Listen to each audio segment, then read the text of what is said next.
Breaking tonight, exactly 2 weeks from tonight. Election results will be pouring in. I know. And the campaign that has broken every rule will just about be over. But in the meantime, one of Donald Trump's most trusted advisors is hinting at some surprises ahead of the final phase of the 2016 race. And that's where we begin this edition of the Kelly File. Welcome, everybody. I'm Megyn Kelly. Today, the two campaigns are barnstorming the key battleground state of Florida. Mr. Trump holding 5 events across the state. Hillary Clinton holding a single public event there, too. With its 29 electoral votes, the latest Real Clear Politics average shows Mrs. Clinton with roughly a 3-point edge on Mr. Trump in Florida. We have an extremely powerful lineup for you tonight to discuss election 2016. Republican vice presidential nominee Mike Pence is here, and we'll ask him about the surprises in store. We'll also be joined by former Speaker of the House Newt Gingrich, as well as by Hillary Clinton supporter General John Allen. But we begin tonight with our chief political correspondent, Campaign Carl Cameron, who filed this report from Tallahassee, Florida, just a short time ago. Hi, Megyn. Donald Trump's wrapping up 3 days of campaigning in Florida, a state that he has acknowledged that he must win. And now he's got an entirely new closing argument. He had planned on it to be his contract with the American voter, repackaging all of his policy proposals. But the revelation that Obamacare premiums, the Affordable Care Act's costs, are going to go up next year has taken over his rhetoric.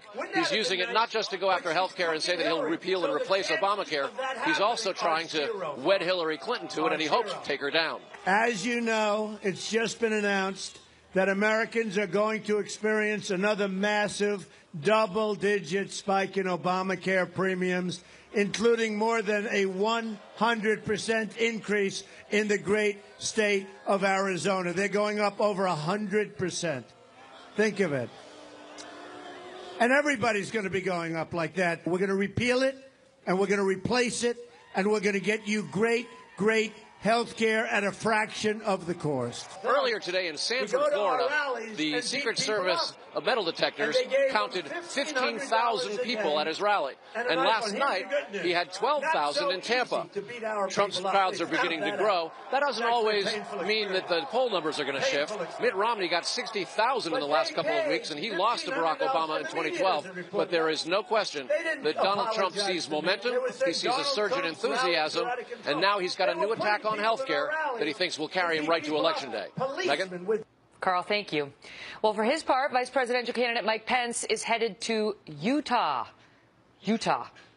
with critics suggesting that this trip signals trouble, since this is a state that has reliably voted Republican in every presidential contest since 1964.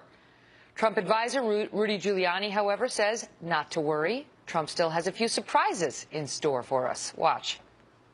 Did Donald Trump plan anything except for a series of inspiring rallies? Yes. What? You'll see. When will this happen? We got a couple of surprises left. October surprises? Well, I call them early November surprises in the way that we're going to campaign to get our message out there, maybe in a little bit of a different way. Okay. And you'll see, and I think it'll be enormously effective. Joining me now, Republican vice presidential candidate and running mate to Donald Trump, Governor Mike Pence. Governor, great to see you. Thank you for being here. Hey, so, Megyn. Can you give us any sort of a hint what that means? What kind of surprises we might be in store for?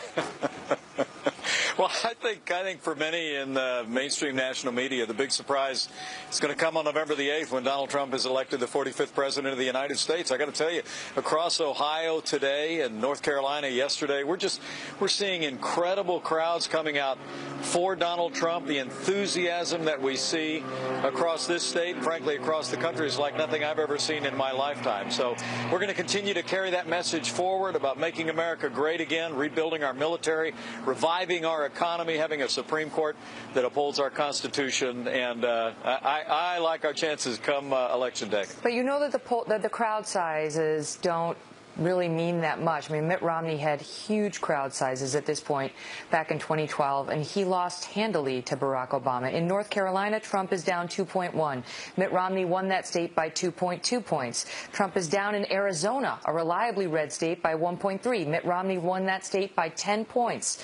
Trump only leads Texas, Missouri, South Carolina, your home state of Indiana, by single digits. Mitt Romney won all of those states by 10 points or more. Isn't it true you are behind in the polls right now? Number one, Megyn, the only poll that counts is the one we're going to finish up come Election Day. But I got to tell you, I really do think that the pollsters and the pundits are missing something in this election. Right now, the political prognosticators are almost uniformly predicting that the GOP is going to lose the Senate. And if the GOP loses both the White House and the Senate, you and I both know that Hillary Clinton's going to be able to get all of her confirmations right through, including Supreme Court justices, and there'll be virtually no check on those. I mean, should you start changing the message a little to try to preserve at least the Senate at this point? Well, look, my message in North Carolina yesterday, Donald Trump's message in Naples on Sunday night, is that it's time for Republicans to come home. Just tonight, we learned that General Colin Powell, a Republican, lifelong Republican, is not coming home. Now, he says he's going to vote for Hillary Clinton, a woman of whom he was very critical in those emails that were leaked. He's not listening to you. First of all, your reaction to General Powell going Democrat in this election? It wouldn't be the first time I disagreed with General Powell. Look, I honor his service to the country in uniform. I honor his service as Secretary of State. But if memory serves, he supported Barack Obama 8 years ago. So I'm not really sure it's particularly newsworthy that he's supporting another Democrat for the White House, even after 8 years that's weakened America's place in the world, stifled America's economy. But he's entitled to his opinion. So other than telling them to come on board, what can he do? What can you do?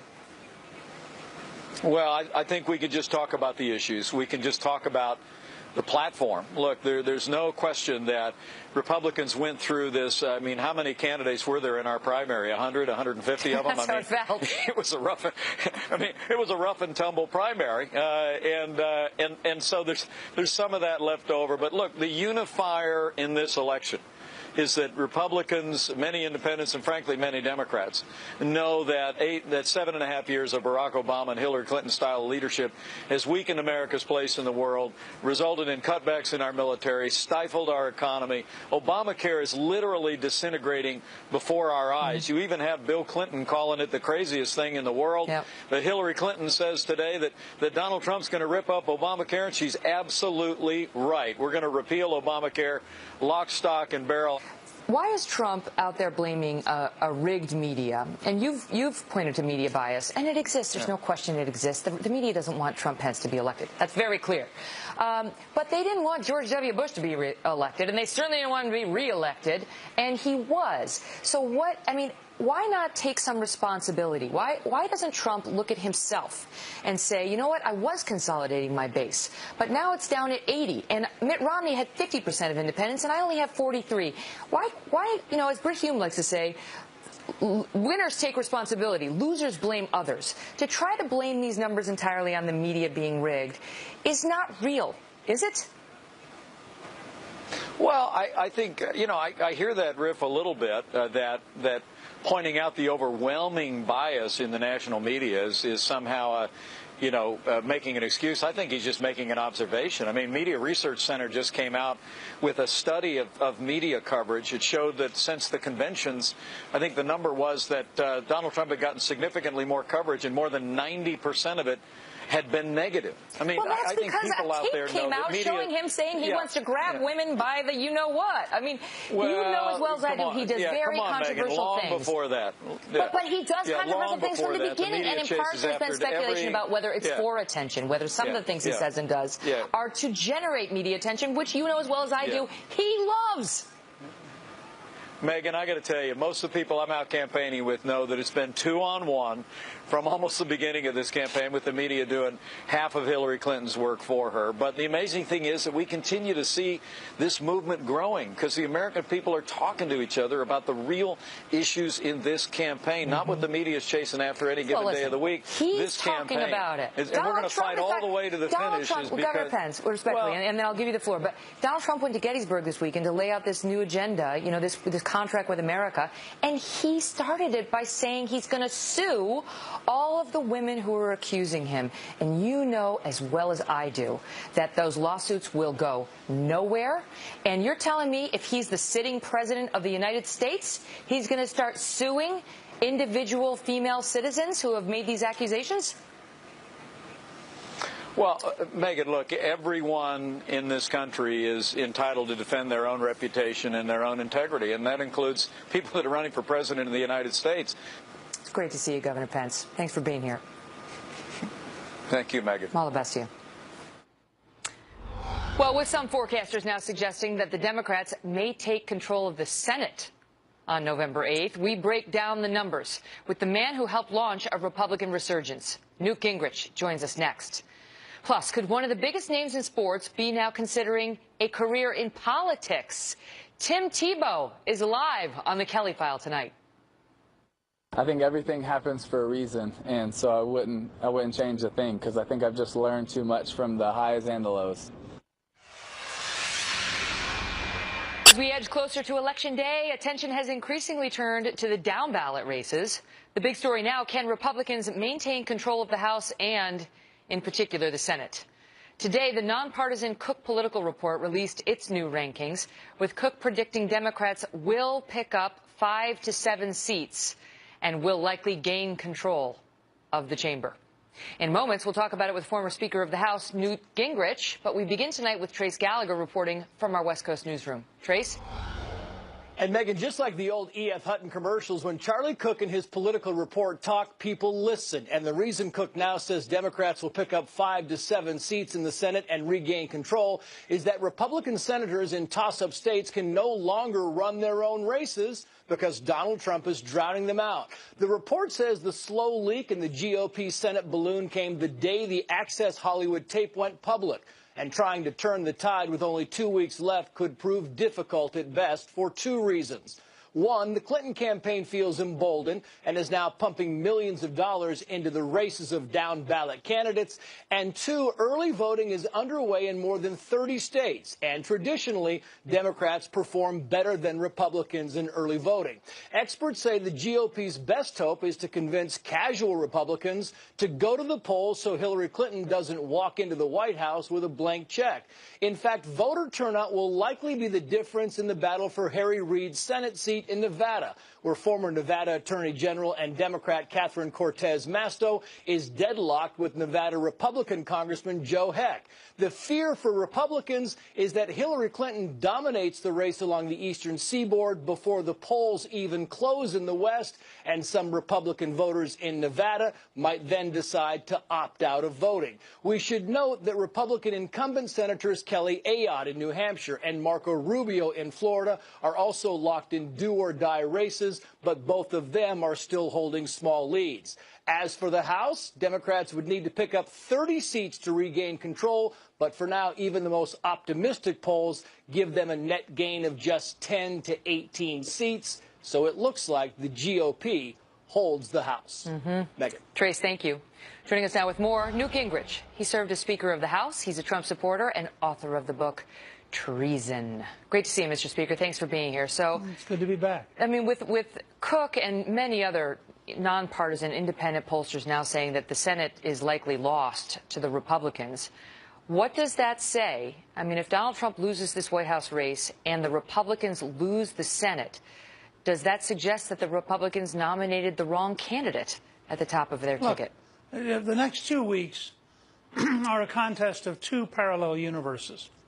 I just listened to that report. First of all, I used to hang out with Charlie Cook when he would explain that Donald Trump was hopeless and would not get the nomination.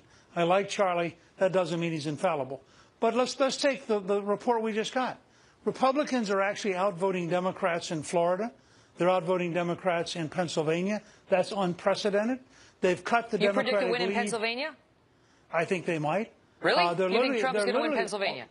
Look, all I can report to you right now is they're outvoting the Democrats in early voting, which is also true in Florida, which is unprecedented. But all of the polls in Pennsylvania have her winning. What? All of the polls in Pennsylvania have her ahead. I know. I just told you we have 2 alternative universes right now. In Iowa, for example, the Democrats are 50,000 votes behind where they were with Barack Obama in turnout. The governor is very confident we're going to carry Iowa, which Obama carried last time. I can just carry you through case after case like this. In Minnesota, we're almost certainly going to win the congressional seat up around Duluth, which is a very Democratic area, but it deeply dislikes Hillary Clinton.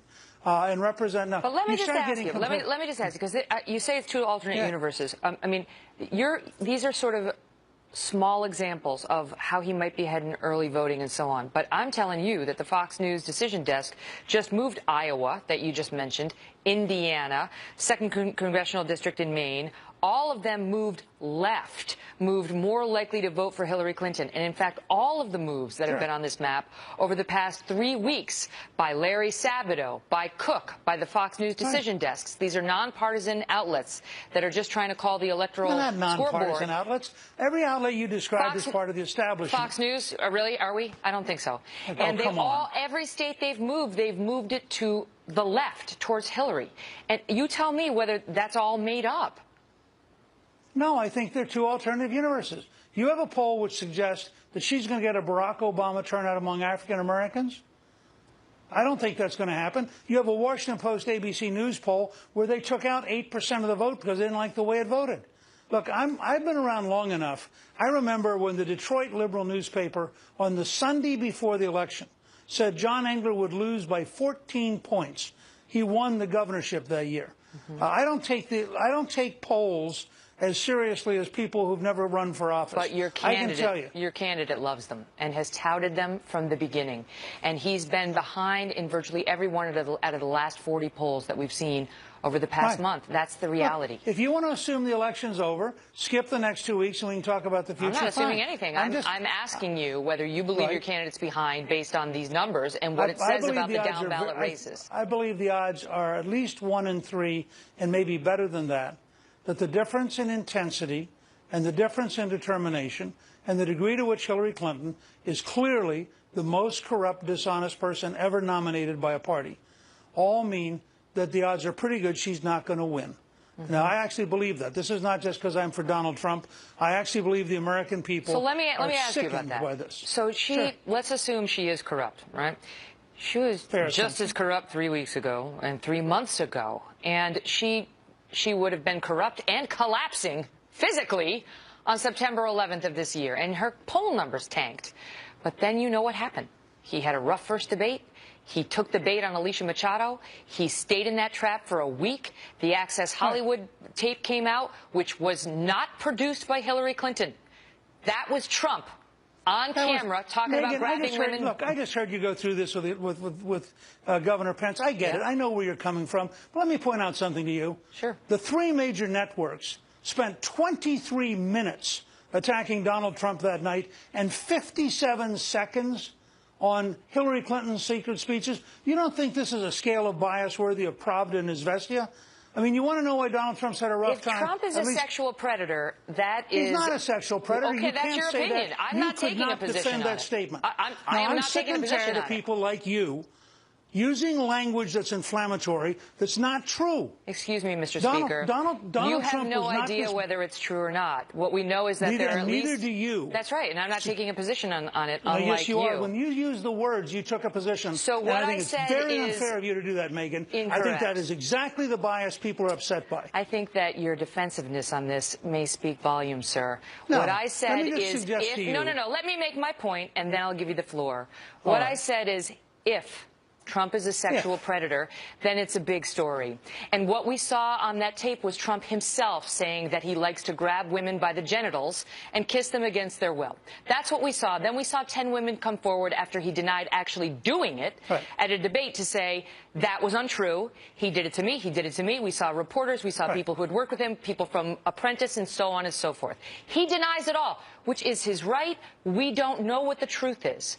My point to you is, as a media story, we don't get to say the 10 women are lying. We have to cover that story, sir. Sure.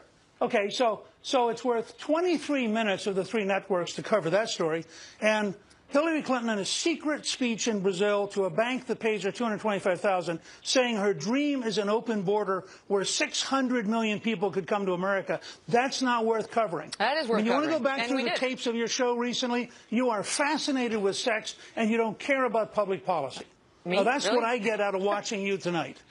You know what, Mr. Speaker? I'm not fascinated by sex, but I am fascinated by the protection of women and understanding what we're getting in the Oval Office. And I think the American voters would like to know. And therefore, we're going to send Bill Clinton back to the East Wing because, after all, you are worried about sexual predators. Yeah, listen, it's not about me. It's about the women and men of America. And the poll numbers show us that the women of America in particular are very concerned about these allegations and in large part believe that they are a real issue. And do you want to don't comment? dismiss Do you want to comment the on whether the Clinton? Do you want to comment on whether the Clinton ticket has a relationship to a sexual predator? We on the Kelly File have covered that story as well, sir. I will tell you I the just want to polls. hear you use the words. I want to hear you use the words Bill Clinton sexual predator. I dare you. Say Bill Clinton sexual predator. Mr. Speaker, disbarred by the Excuse Arkansas me, bar.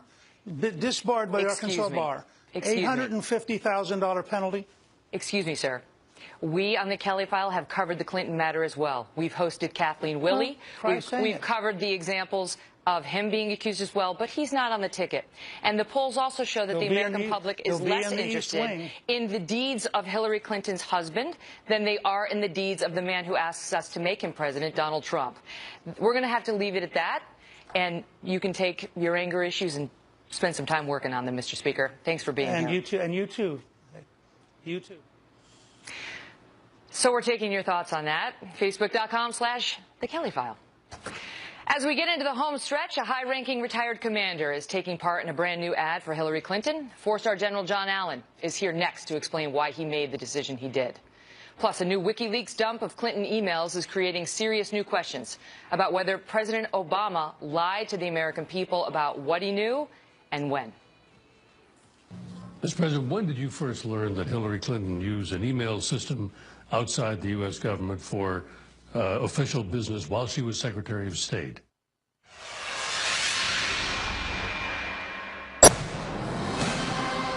Breaking tonight with 2016 entering the home stretch, the former military commander who made big news at the Democratic National Convention has surfaced again. In a brand new political ad, Distinguished General John Allen says when it comes to keeping Americans safe, the choice is clear. Power to ultimately defeat this threat and to keep us safe.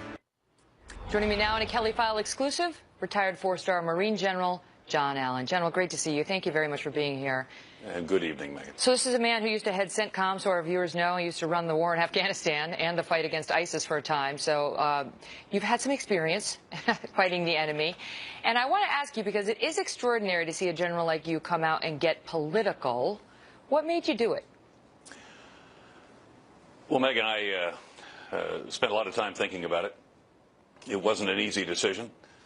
It's less about being political than it is, or it was, and remains about expressing my very clear support for the person I believe utterly should be the next commander-in-chief. I was very concerned about the rhetoric that we were hearing in the campaign. I remain concerned about the rhetoric that we hear in the campaign, about the potential that we could see American forces being used for torture or for carpet bombing or to assassinate the families of alleged terror victims or secure the illegal seizure of Iraqi oil. That kind of rhetoric, I believed, had to be challenged, and it had to be challenged publicly. So challenging that rhetoric, but also expressing unambiguously my belief that Secretary Clinton should be the next commander-in-chief were important to me. Why do you think that's so bad? I mean, let me just ask you about the torture in particular, right? Because I think a lot of people look back at what happened during the Bush administration and are horrified by the enhanced interrogation techniques, but there are a lot of people who defend him, saying they did work and they did get information out of people like Khalid Sheikh Mohammed. And those very same people say, go Trump, on his promise to bring those techniques back.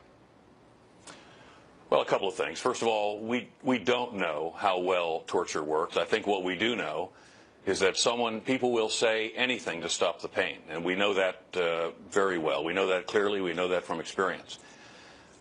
So the idea that the employment of systematic torture ought to be a part of the repertoire that we have with respect to how we handle and treat detainees, I think is not part of who we are.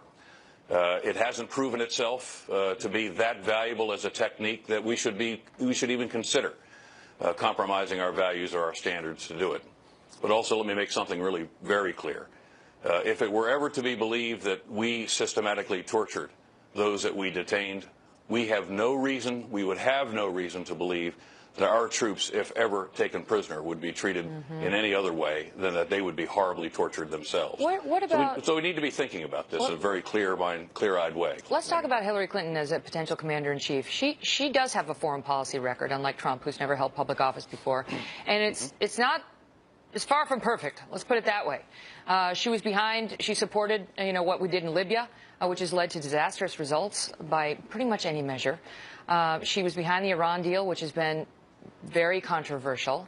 And certainly she underestimated the security threat in Benghazi, Libya, as a separate but somewhat related matter, leading to the death of 4 Americans on September 11th of 2011. So how can you, as a general serving in the positions you have, support her for commander-in-chief?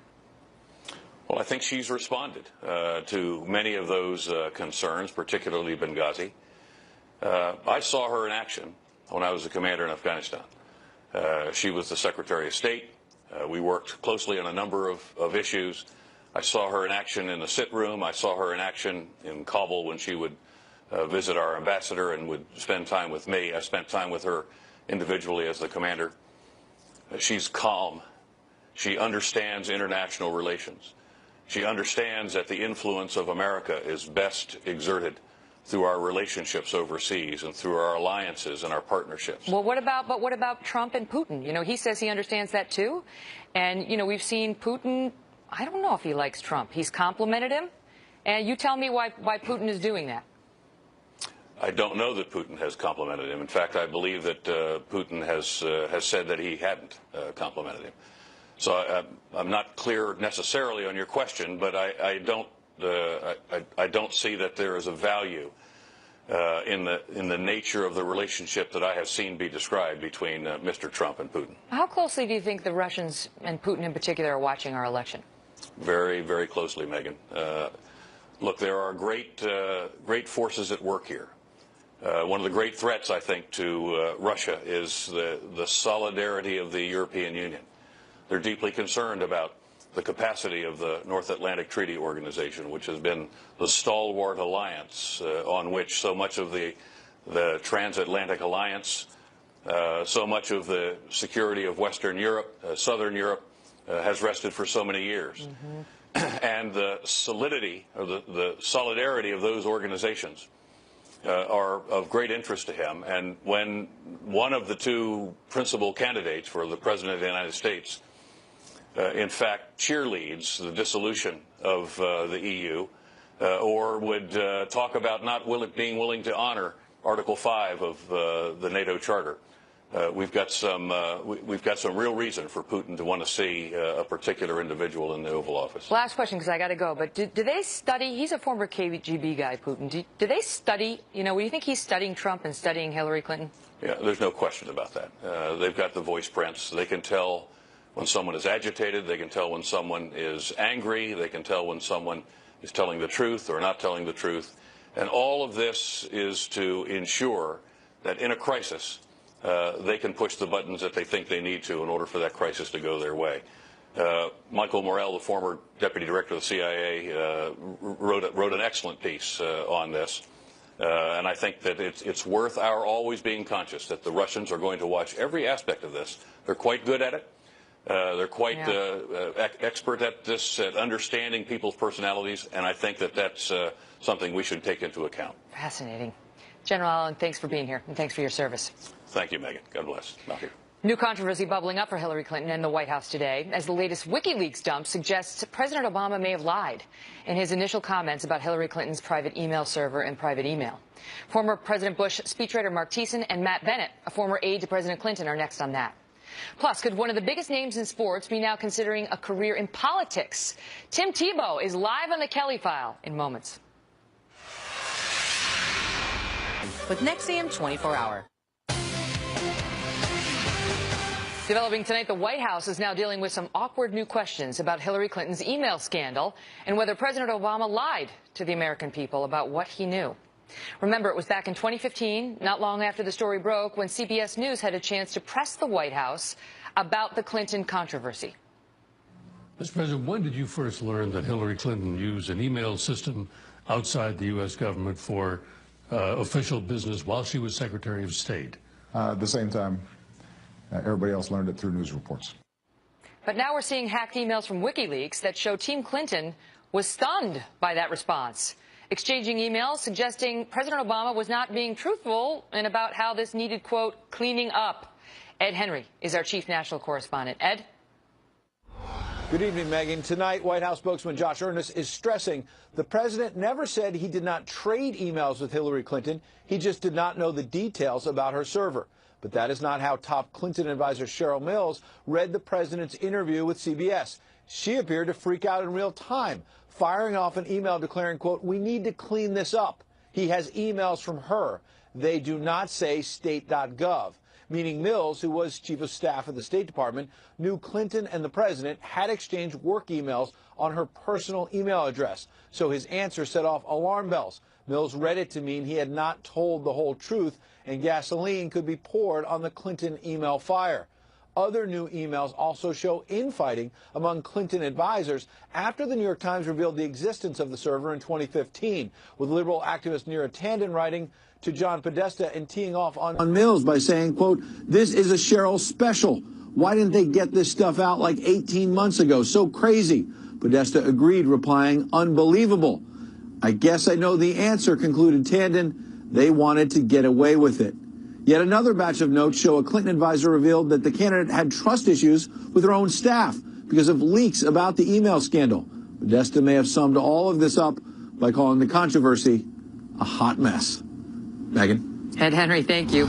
Joining me now, Mark Thiessen, Fox News contributor and former chief speechwriter for President George W. Bush, and Matt Bennett, a former deputy assistant to President Clinton. Good to see you both. So, good to see you, Megyn. I mean, Mark, you know, when you say the word lie, it means there's a consciousness of deception. You know, at a minimum, the president said something that was incorrect. That much we know. How do you get to lie? Well, because if you look at it's important to look at the question that he was asked. So he was not asked, when did you learn that Hillary Clinton had a private unsecured server in her bathroom? He was asked by CBS News, quote, when did you first learn that Hillary Clinton used an email system outside the U.S. government for official business while she was Secretary of State? And he said, I learned it from the media. That is plain untrue, because we now know that he was emailing with her on an email system outside the U.S. Outside of the U.S. government. Her email did not say state.gov. It didn't even say Gmail or Hotmail. It said ClintonMail.com. So did he not notice that? Cheryl Mills noticed that. That's why she said we need to clean this up, which meant cover up the fact that there were emails between them, which they did successfully until this September. Matt, why are you shaking your head no? Look, Megyn, Mark doesn't know anything about what the president knows or whether he was being untruthful, because what he doesn't know is whether the president noticed the URL that the email from Hillary originated from. I don't notice people's URLs. Most people, I think, don't, and surely the president, one of the busiest people on the planet, doesn't notice. That is a staff thing to worry about. Okay, but let me ask you this. Okay, so point taken, but let me ask you, Matt. The facts seem to be that our Secretary of State and our President were having a little chat via email on an unsecure server via her private email address, which is outrageous, and he, in your scenario, doesn't even know. So what's to stop him from saying something he shouldn't be saying? And does that not underscore the grossly irresponsible nature of her decision and, under your theory, her lack of disclosure of it in talking to people like the president? Look, there is no question that she made a mistake, and she has said that a million times, including in the last debate. She should not have had a personal server. It was a mistake, but we don't know anything about what the president was paying attention to as it relates to the emails coming from Secretary Clinton. Well, if he didn't pay attention to it, Mark, is that not on her? It said ClintonMail.com. He had too much faith in her. It said ClintonMail.com. It's not hard to see. It's not a URL. It's the email. It's in every American who's read an email. Either he saw it and he knew, or he didn't see it. And the reason he didn't know is because his Secretary of State didn't call it to his attention that she wasn't writing from where she ought to have been. And Cheryl Mills knew, and Cheryl Mills noticed it, and so she said, we need to clean this up. He has emails that don't say state.gov. Now, what did she mean by clean this up? She meant cover up the fact that they had been emailing. Well, no, Why did they want to cover up the came fact out that they had been shortly after emailing? that and tried to clean it up. Because that would make him complicit in her misconduct. It would make him complicit in any breaches of security that came out. We'll ponder that over the break because it's a short segment. But thanks for being here. See you guys. Thanks. Tim Tebow's next. See you, Meg. As well. Joining us now, Tim Tebow, author of the new book, Shaken, Discovering Your True Identity in the Midst of Life's Storms. Tim, it's great to see you. Thank you so much for being with us. Of course, Megan. How are you doing? I'm doing great, thank you. So let's just start with, so you used to, I'm not a sports person, so forgive me. You played football, it went great, and then it went not as great, and now you've decided to play baseball, and you're in the minor leagues for the Mets. And how does that happen? Were you good at both in high school? How did you get to that point? Well, first of all, that's a great way to sum it up. Yeah, baseball was something I did my whole life, and I honestly almost went pro out of high school, but I chose the University of Florida, more because Mom wanted me to get an education, but I loved both. And but baseball was something that has been with me ever since. And when football didn't necessarily pan out how maybe I thought or hoped it would, and baseball was always with me. And it was something that I had been thinking about for a couple years, and even had to convince some people on my own team that I could do it. And but now I'm out pursuing it and loving it and having so much fun. See, I get it. Like, you like to hit things and you like to throw things. So you've chosen two good sports for you. But you got it, Megan. You got it. What I read about the book is actually very inspirational because, I mean, I think our viewers certainly know you're a man of faith and you're a man who loved football and played it, but you've had failures, as I read. You were let go by 4 NFL teams in 5 years after having such a storied beginning to your career. How do you deal with that? How do you get through those kinds of challenges and failures? Well, that's what this book is all about. It's about handling the lows. You know, Megan, I've been blessed to go through some highs. But I think going through the lows is something, honestly, I am so thankful for now, too, because I feel like there's so many people that life hits them right in the face and they have to go through a lot of lows. And it really gives me the opportunity to relate to a lot of people. And that's what this book is written for. It's written for people that have gone through lows or about to go through lows or are going through lows. And it's to encourage them that their life matters, that they're important, to realize the purpose that they have in their life. And that was really the heart that I had behind this for the last year and a half or so, of really trying to write to young people to encourage them about how much they matter, how they can have a foundation that is bigger than just what they do. It's who they are, more importantly, whose they are. And so that's really what this book is about. Is it scary for you to, having not made it in your first chosen profession, to be trying again in what is sort of a brand new one? Not really. I think a couple things. One, perfect love casts out all fear. And two, when you're doing something for the fun of it, for the passion for it, and you're really giving it everything you got, what is success and failure? Success to me is pursuing and playing something that I love every single day, and the results will take care of itself. But at least I can look back 20, 30 years from now and say, hey, I did everything I possibly could for the passions that I have and what I loved and what was in my heart, rather than being scared of what critics or naysayers or even failing, in stopping because of that. Because I think, unfortunately, in today's society, so many people do that because we're afraid of what other people are going to think. That's right. Amen to that, by the way. But I have to ask you whether there might be politics in your future. First of all, quickly, were you asked to speak at the RNC this past summer? I was. And you declined. So was that why? Why didn't you do it? Well, for me, I really try to go after what is on my heart, what I'm passionate about at the moment, and politics could be something in my future one day. For me, my goal has always been to make a difference in the biggest way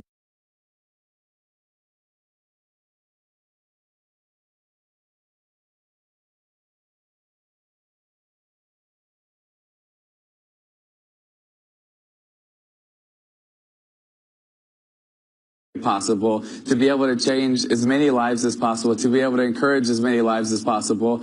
And right now, I don't feel like that's in politics. But if one day I feel like that's where I'm called to go, then they were book Shaken. Thank you so much, Megan, and good luck with your book. I hear it's coming out soon too. That's right, November night, and the book comes out 3 weeks from tonight. And I can't wait to share it with you. BarnesandNoble.com, Amazon.com now. Pre-order. Thank you. See you tomorrow night, 9.